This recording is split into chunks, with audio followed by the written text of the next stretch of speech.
All right, our next stop on the Royal Caribbean 7-day Western Caribbean cruise.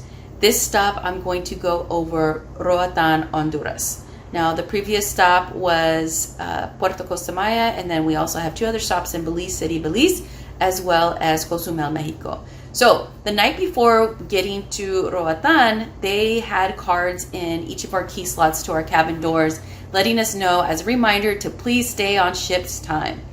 Obviously, when I got this, I don't know what that means. It's like, well, yesterday I was on the ship's time. So this is just a reminder because I'm foreshadowing as why this is so important when we get to this particular stop, as well as Belize City, Belize as well.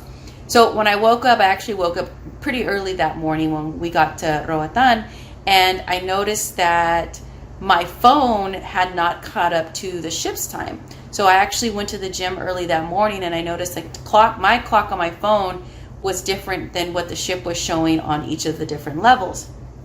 So I kind of was starting to figure out, okay, my clock is behind, an hour behind, which is fine because I'm just working out. And our excursion, we were doing the Mayan Eco Park tour.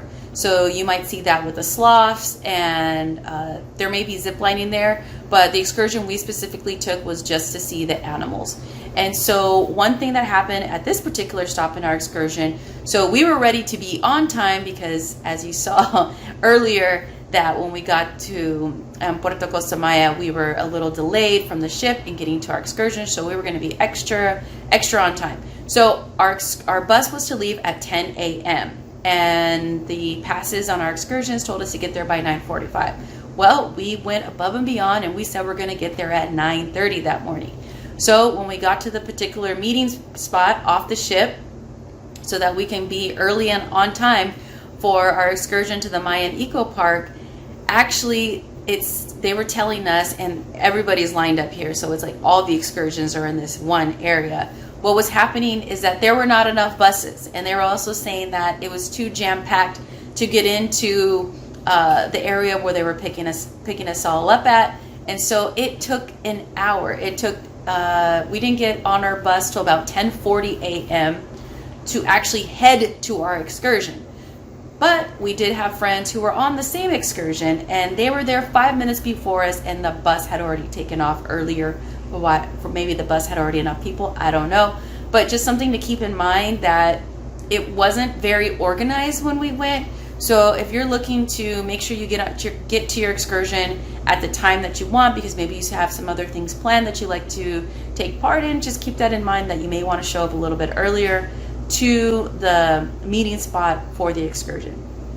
All right, so getting to the Eco Park, the Mayan Eco Park, we went on a little hike, and then we went to a butterfly sanctuary, which was pretty cool. And then of course we got to probably the moment everyone was waiting for, the sloth. And Flash, the sloth, was so amazing. We loved it, and we also got to encounter the monkeys, birds, and then another animal that I don't remember what the name was.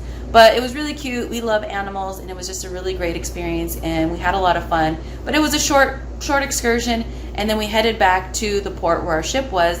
And from that point, we knew that we wanted to go check out something else, and said like, hey, let's go to the beach. So we got a taxi driver, and the taxi took us to West Bay Beach. So West Bay Beach, and mind you, the beach from the port ship for West Bay is not around the corner. I would say it's at least 15 to 20 minutes, depending on the traffic and how many people are out on the roads at that time. So also keep that in mind.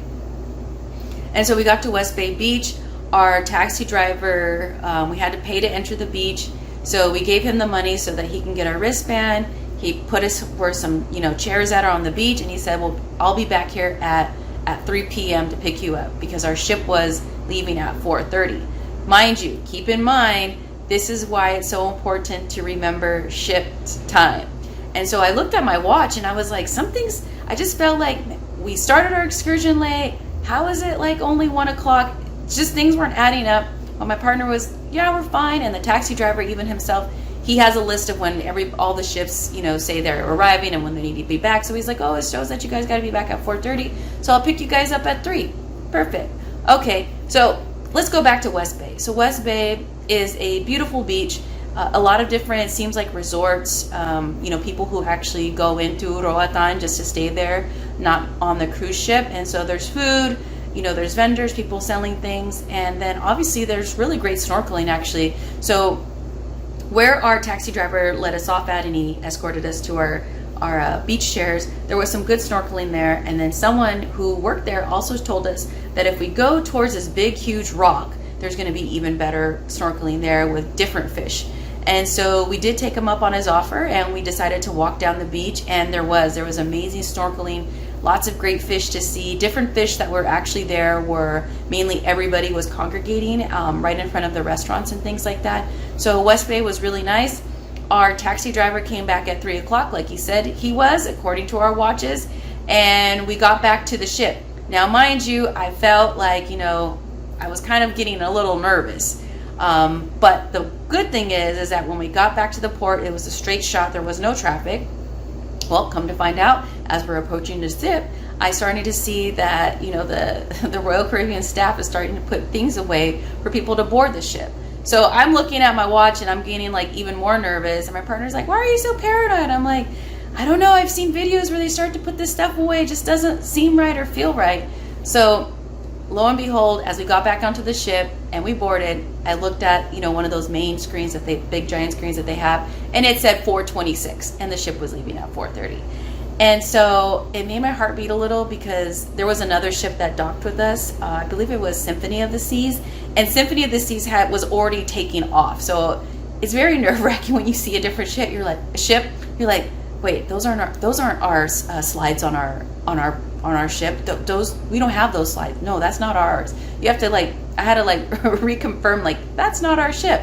Anyways, that happened. So it's really important to download the Royal Caribbean app so that you see that there is a ship time on the app. Now this might sound obvious to most, but because my phone was always linked to the app whenever I was looking on the app to schedule, see what activities were happening or chat amongst people in our group, I always saw that the times matched, so I never thought about it. But realizing up in that top left-hand corner, it says ship time. So this is why it's important to download the app to constantly look at that time, because that is always going to be the correct time. So wherever you go, always look at the ship time right there on the corner of that specific app. And that was Roatan, Honduras.